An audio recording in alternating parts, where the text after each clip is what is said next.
Bienvenue dans le podcast de ceux qui veulent créer un système au service de leur liberté.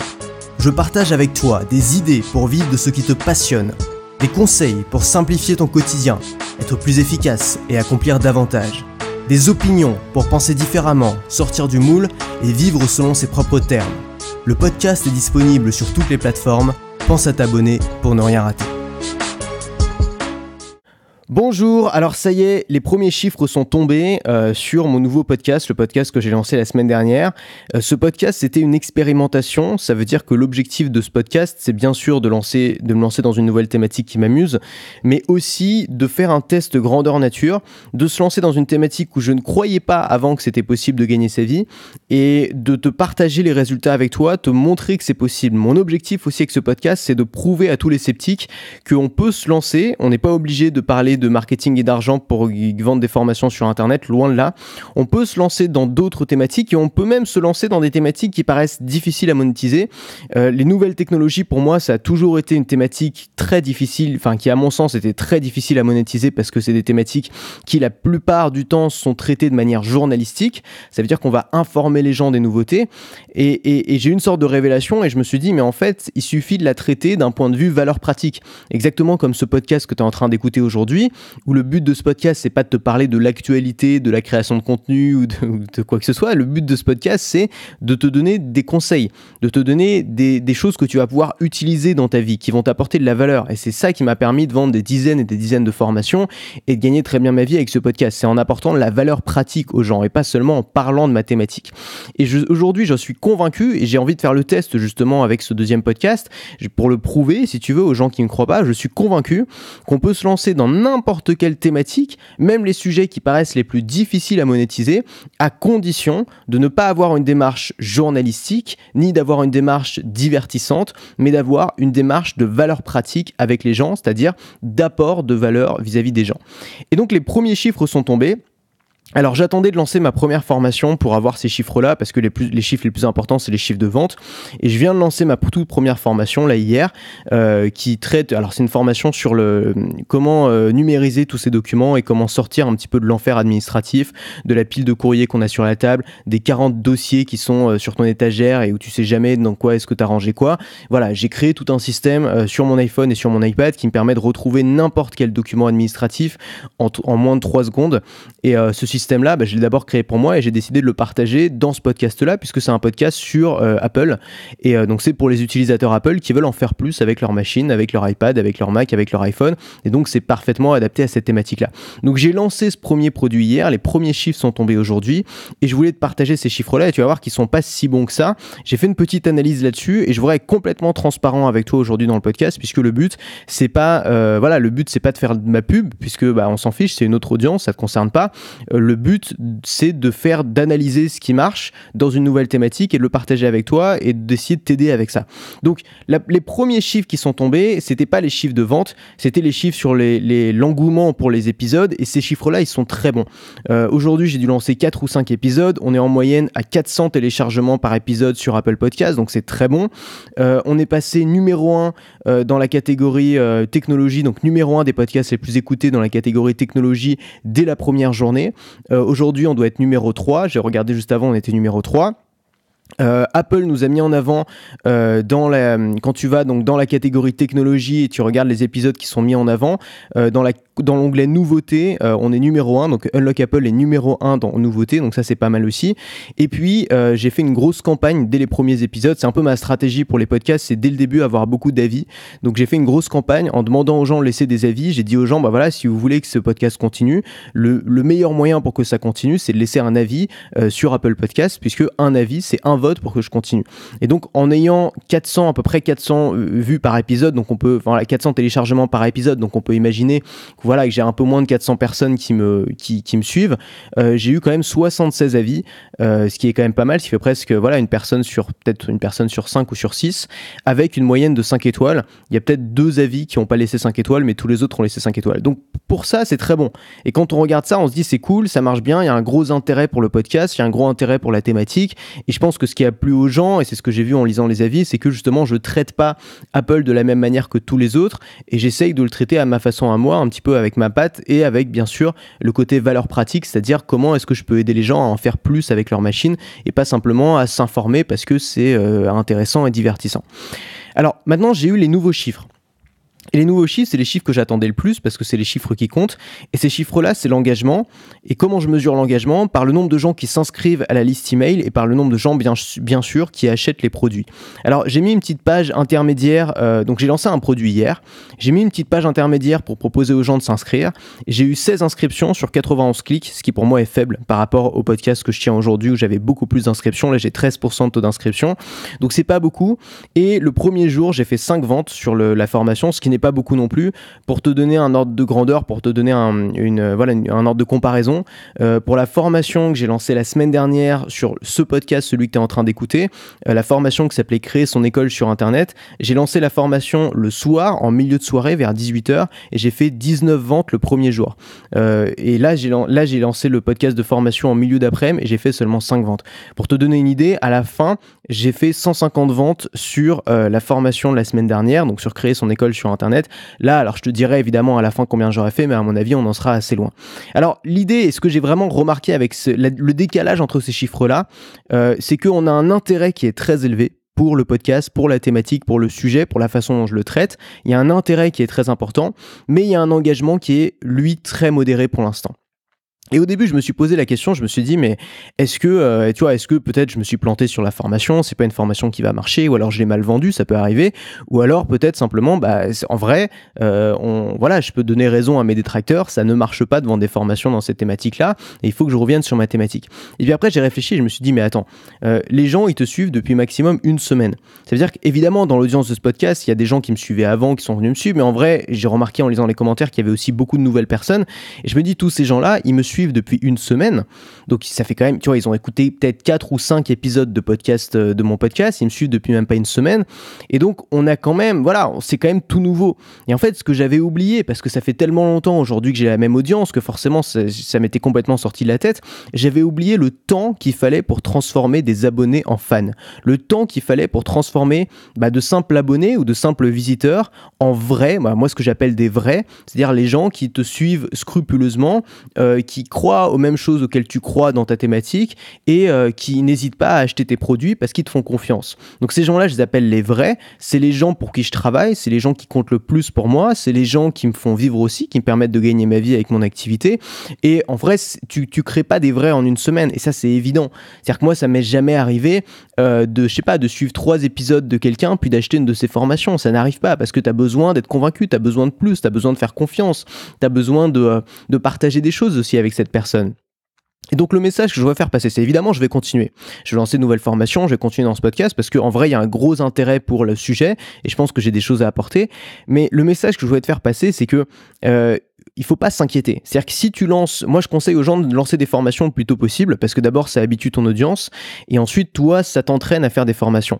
Mais si tes premières formations tu fais pas beaucoup de ventes, il faut pas s'inquiéter, c'est normal. C'est aussi que les gens ont pas encore eu le temps de créer une vraie relation avec toi. Et le problème c'est que tout le monde est obsédé par une chose dans le domaine de la création de contenu et en premier les youtubeurs, c'est l'obsession pour le nombre de vues et le compteur d'abonnés. Et d'ailleurs tu te rends bien compte, c'est que YouTube récompense ces créateurs qui ont le plus d'abonnés. Le seul critère qui est pris en compte, c'est le nombre d'abonnés. Il les récompense avec les fameux trophées YouTube que tu reçois à 100 000, à 1 million et à 10 millions d'abonnés. Il les récompense en les invitant dans des soirées privées YouTube à Paris. Il les récompense en faisant des espèces de classements. Genre, tu vois, moi je déteste ces endroits-là. Je suis jamais allé dans un truc comme ça, mais tu vois, quand je vois les images, je me dis putain, heureusement, il faut que je m'en tienne le plus loin possible. Les espèces de conférences YouTube où il y a tous les YouTubeurs qui se retrouvent et où tu sens bien que genre c'est un peu la course à celui qui a le plus d'abonnés. C'est, tu vois, la star de la soirée, c'est celle qui a le plus d'abonnés, puis ceux qui en ont moins, ils ont une petite table à côté parce qu'il y a moins de monde. Enfin, tu vois, il y a un peu cette sorte de hiérarchie du nombre d'abonnés que je trouve complètement, alors qui est pertinente pour un youtubeur classique qui fait du divertissement et qui gagne sa vie avec des sponsors, parce que quand tu as besoin de négocier avec un sponsor, la seule chose qu'il a envie de savoir, c'est est-ce qu'il y a beaucoup de gens qui vont voir ma pub ou pas. Mais nous, c'est complètement différent, parce que nous, on fonctionne pas avec des sponsors, nous, on fonctionne en vendant nos propres produits. Et ces produits-là, c'est pas n'importe quel produit, c'est pas des t-shirts et des bouteilles d'eau. Ces produits-là, c'est quand même des produits qui sont faits pour les gens qui adhèrent à nos idées, qui sont faits pour les gens qui adhèrent à notre contenu, puisque ces produits-là, c'est comment appliquer appliquer tes idées dans la vie réelle, comment aller plus loin avec toi. Ces produits-là, c'est encore plus de contenu de ta part. Donc, ce qui est beaucoup, beaucoup plus important que le nombre d'abonnés, le compteur d'abonnés ou le nombre de vues sur tes vidéos, sur tes podcasts ou sur le trafic sur ton blog. Ce qui est beaucoup, beaucoup plus important que ça, c'est l'engagement des gens. Et l'engagement, alors aujourd'hui, quand on dit engagement, on parle souvent du nombre de likes ou du nombre de partages. Pour moi, c'est pas ça. Pour moi, ça va beaucoup plus loin que ça. L'engagement, c'est à quel point est-ce que les gens adhèrent à tes idées et à quel point est-ce que tu as créé une relation de confiance avec les gens. Comment ça se mesure, l'engagement? En fait, c'est très difficile à mesurer parce que c'est ce qui se passe dans la tête de tes clients, dans la tête des gens qui te suivent. On peut pas savoir ce qui se passe dans la tête des gens qui te suivent. C'est est-ce qu'ils pensent à toi une grosse partie de la journée? Est-ce qu'ils repensent à ce que tu leur as dit dans tes contenus? Est-ce qu'ils parlent de toi à leurs amis? C'est un super moyen de voir l'engagement, c'est d'essayer de voir si les gens parlent de toi aux autres, c'est de mesurer le bouche à oreille. Est-ce que les gens parlent de toi à leurs amis? Est-ce que les gens parlent de toi à leur famille? Est-ce que les gens ont envie de partager ce que tu fais? Est-ce que les gens essaient de convaincre leurs amis de ce que tu as raconté? Est-ce que les gens, bien sûr, et ça c'est le moyen le plus simple, le plus facile de mesurer l'engagement, c'est est-ce que les gens sont prêts à payer? Est-ce que les gens sont prêts à payer 30, 50, 70, 100 euros pour tes contenus, pour plus de ton contenu? Et ça, c'est la grosse différence en fait. C'est la différence entre le youtubeur qu'on va regarder une fois de temps en temps pour se divertir, à qui on va même pas donner 1 euro sur Tipeee, parce qu'il faut pas déconner quand même, et le youtubeur qui va nous secouer, où on va se dire waouh, mais ce type-là, il a tellement raison, j'ai besoin de son produit, j'ai besoin d'en savoir plus, et je paye. Payer, c'est une douleur. Et donc, quand les gens acceptent cette douleur-là pour avoir quelque chose de toi en échange, c'est bien la preuve que ça a marché, que ton discours, il est passé, que ton message, il est passé. C'est ça qui compte. C'est ce type d'engagement qui compte. C'est pas le nombre d'abonnés, c'est pas le nombre de vues. Aujourd'hui, c'est facile de faire des vues. Il suffit de regarder des chaînes comme La M'a Fâché. On m'a suffisamment reproché d'être l'auteur de cette chaîne alors que j'ai rien à voir, mais il suffit d'aller voir des trucs comme ça où c'est même pas des vrais gens. Enfin, tu vois, c'est des robots. Enfin, c'est n'importe quoi, c'est hacker l'algorithme de YouTube, c'est pas compliqué de faire ça.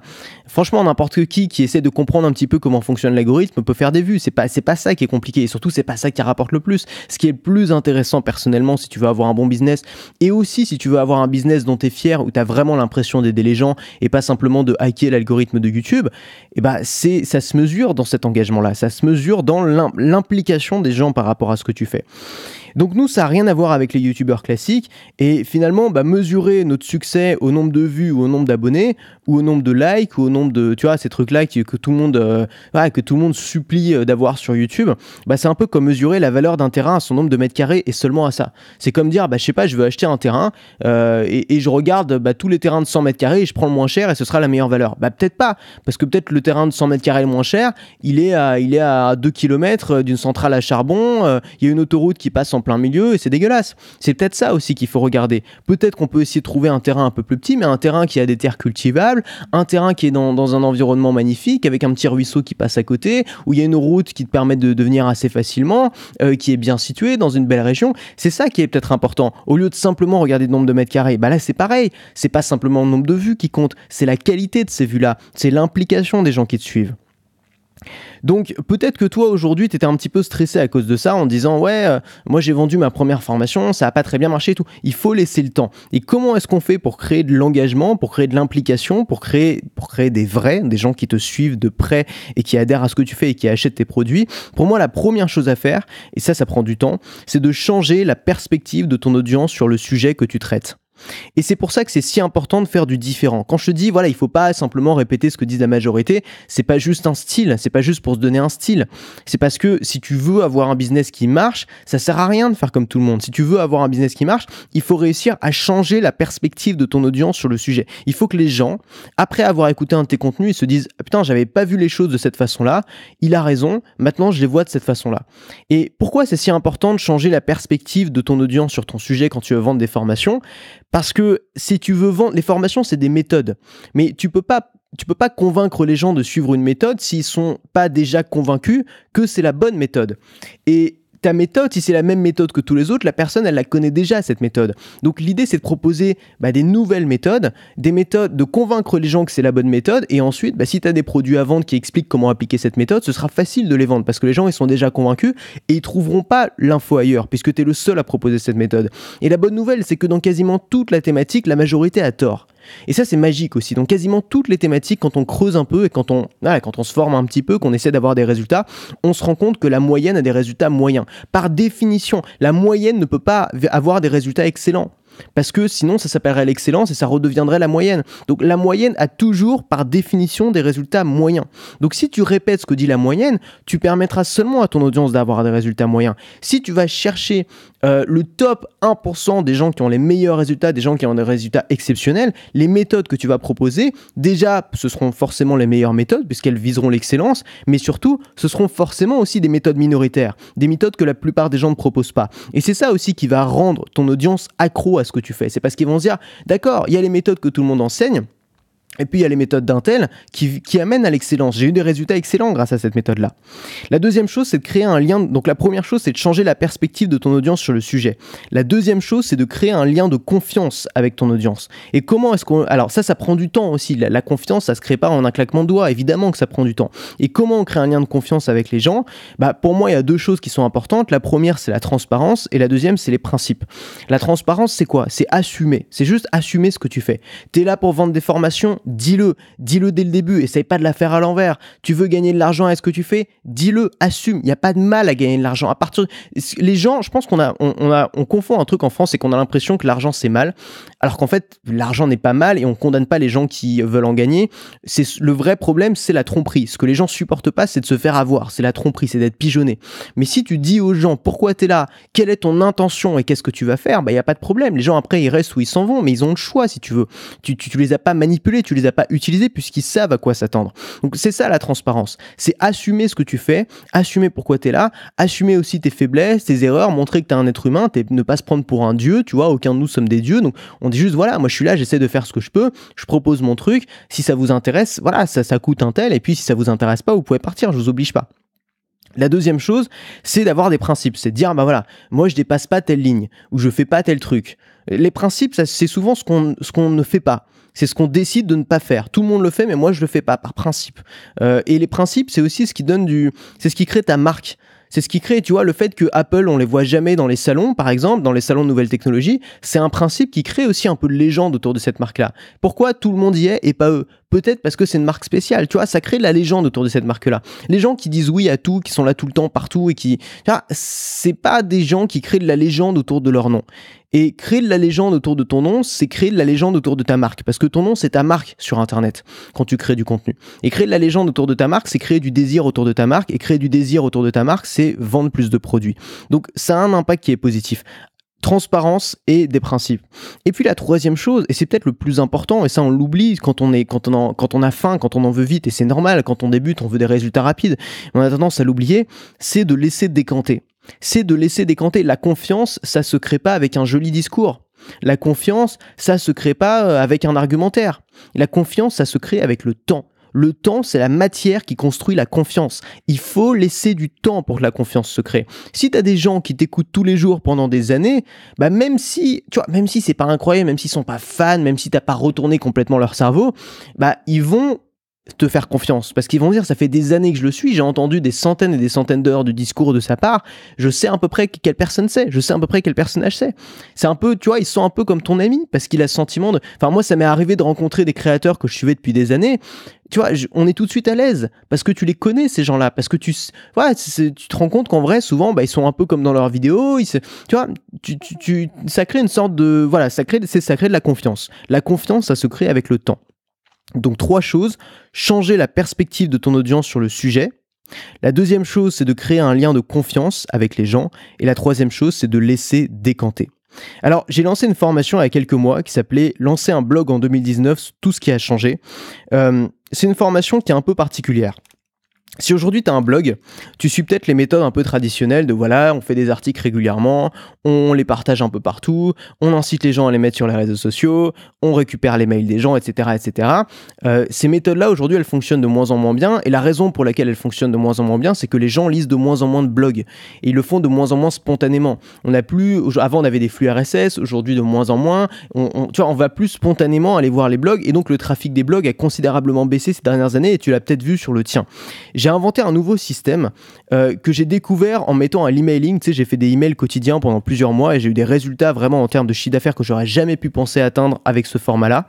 Et je me suis rendu compte que l'email avait une puissance aujourd'hui considérable, une puissance de vente et une puissance en termes de création de contenu, de lien direct avec ton audience qui est considérable.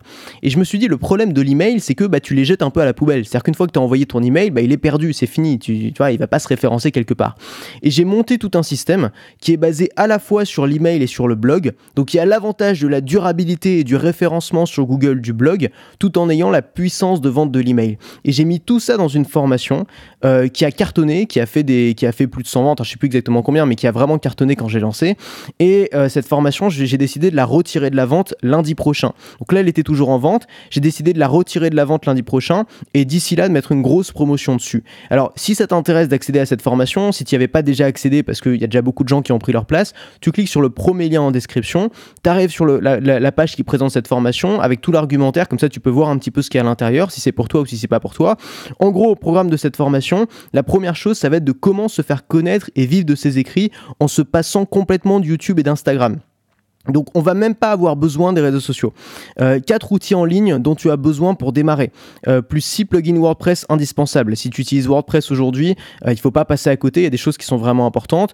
Pareil, tu vas pas avoir besoin de YouTube, tu vas pas avoir, si c'est pas ton truc de montrer ton visage, si c'est pas ton truc de faire des argumentaires à l'oral, si tu as besoin de plus de temps, tu es meilleur à l'écrit, tu préfères être anonyme, le blog c'est parfait pour ça, il faut pas se forcer à aller sur YouTube.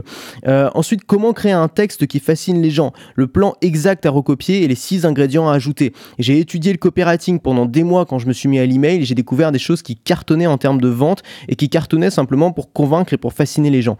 Ensuite, les arguments émotionnels qui obligent tes lecteurs à lire tes articles et tes emails jusqu'au bout. Tu n'écriras plus jamais de la même façon. Si aujourd'hui tu as besoin de forcer un petit peu pour convaincre les gens, ça va être fini, on va utiliser des arguments émotionnels qui sont extrêmement puissants. On va voir les articles piliers. Comment écrire des textes qui vont te rapporter des visiteurs et des clients pendant des années. Tu me crois ou tu ne crois pas, mais j'avais un blog il y a 4 ans qui continue aujourd'hui encore à me rapporter du trafic grâce à ces articles-là que j'ai mis 2 heures à écrire. Ensuite, mes modèles de titres à recopier pour générer du clic et te référencer sur Google. C'est des modèles de titres qui marchent à tous les coups. Il suffit de reprendre les principes, de les remplacer par ta thématique, ça fonctionne ces titres-là. Mais ensuite, 7 trucs à savoir pour créer des articles qui marchent sur Google. Donc on va parler de référencement, on va parler de SEO, de Search Engine Optimization. C'est des compétences qui permettent d'apprendre à faire en sorte que tes articles de blog soient mieux référencés sur Google. Ça veut dire que Google t'apporte plus de trafic que la moyenne. Comment apprendre à écrire des textes de vente? Je vais te donner mon plan exact de vente, celui que j'ai utilisé dans des dizaines de mails, qui a cartonné, qui a vendu pour pas mal, en 13 étapes. Ton calendrier de publication jour par jour pour savoir exactement quoi publier chaque semaine pour faire décoller ton blog et tes ventes. Et puis enfin, les erreurs à éviter, la liste de toutes les erreurs à éviter si tu veux pas que ton blog ressemble à une boutique au milieu du désert. Je te dis exactement où publier chaque texte pour ne pas te planter. Donc si aujourd'hui tu as un blog ou si tu as envie de lancer un blog, tu penses que c'est le format pour toi, que tu es un petit peu perdu, qu'il te manque une méthode, tu vois, tu as juste besoin d'une méthode simple à suivre étape par étape pour transformer ton blog en machine à générer de l'audience, à générer du trafic, à générer des inscrits à ta mailing list, à faire des ventes, à gagner ta vie. C'est la seule formation que j'ai fait sur le sujet. C'est la toute nouvelle formation pour lancer son blog en 2019 avec tout ce qui a changé. C'est le premier lien en description et ce sera retiré de la vente lundi à 23h. Donc nous, on se retrouve là-dedans si tu ne l'avais pas encore pris. Et puis bien sûr, moi je continuerai à te donner un petit peu ce que je découvre et ce que j'apprends avec ce nouveau podcast que j'ai lancé, que je ne vais pas arrêter parce que vraiment c'est un gros kiff de le faire et je crois sincèrement que ça va marcher, qu'en termes de vente ça va bien fonctionner, qu'il y a possibilité de doubler mon chiffre d'affaires grâce à ce podcast sans forcément travailler plus, puisque aujourd'hui j'alterne un podcast sur chaque chaîne et je voudrais te le prouver et évidemment je vais partager tout ça avec toi au fur et à mesure. À la prochaine. Si cet épisode t'a plu, pense à laisser un avis sur Apple Podcast. Ça te prend 1 minute, tu n'auras à le faire qu'une seule fois et ça m'aide énormément à me faire connaître. Si tu veux continuer à te poser des questions avec moi, bien sûr, abonne-toi.